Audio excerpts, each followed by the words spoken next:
Welcome back, everyone. It's February 15th, 2025, and time for Today in Tesla. This week is pretty packed with Tesla news. It is. Lots to unpack today. So why don't we just jump right in? Sure. Let's start with some potential good news for Tesla, maybe. Uber CEO Dara Khosrowshahi hinted at a possible partnership. Oh, with Tesla. Yes, with Tesla, for their robotaxi fleet. He even admitted that Tesla is way ahead in autonomous vehicle tech. Interesting.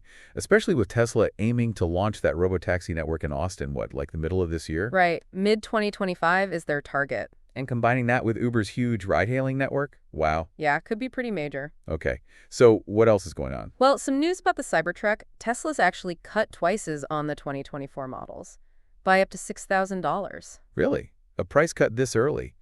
Demand must be softer than they expected, huh? Perhaps. It's worth noting, though, that these 2024 models don't qualify for that $7,500 federal EV tax credit. Ah, right. So that's got to factor into things for buyers. Okay, so moving on. What's the latest with Elon Musk's role in the government that's been generating a lot of buzz? It has. Well, he's heading up the Department of Government Efficiency, or DOGE, under President Trump, and he's been busy cutting federal spending and downsizing agencies. Some pretty big moves, and I imagine not everyone's thrilled about it. That's right. We're seeing protests, globally even. Some have escalated to vandalism targeting Tesla showrooms. Wow.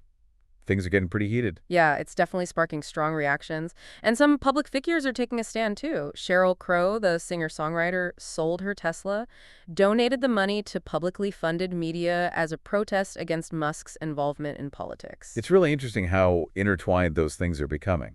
Personal beliefs and brands and politics. Definitely. And there's another story that's adding fuel to the fire, so to speak. What's that? A Bloomberg investigation. They found out that undocumented workers were heavily involved in the construction of the Texas Gigafactory. Huh. That's significant given Musk's stance on immigration. Exactly.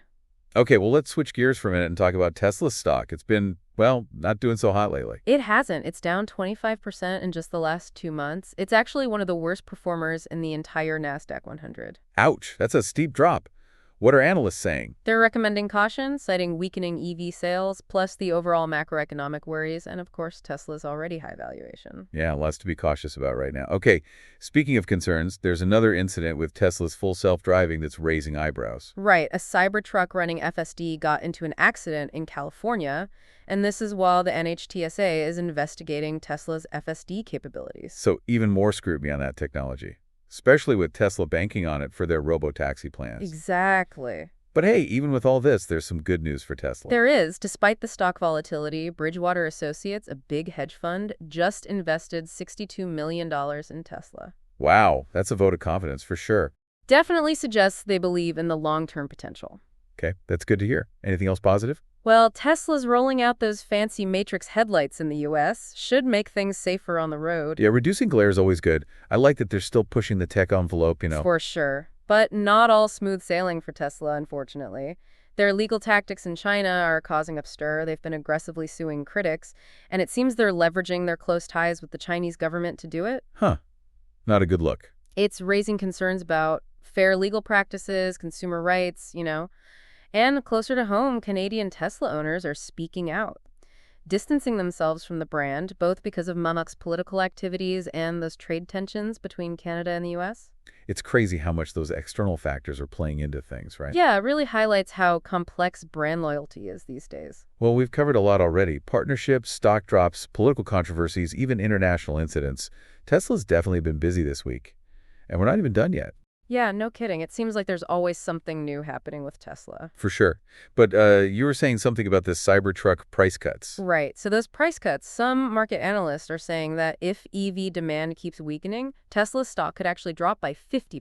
50%? Seriously? That's what they're predicting. They're pointing to a few things, like the competition from those Chinese automakers is really heating up, and there are concerns about whether Tesla can actually make money outside of, just selling EVs. It sounds like they've got some tough choices to make moving forward. They do. And those protests we talked about against Musk's political stuff, those seem to be growing not just in the U.S., but in Europe, too. So a global thing now. It is. And it's not just about, Musk's actions specifically. Some of the protests are about broader corporate responsibility stuff, like using those undocumented workers at the Texas Gigafactory. It's interesting how it's all kind of coming together, isn't it? Yeah, it really is. But want to circle back to Tesla's tech for a minute? Sure.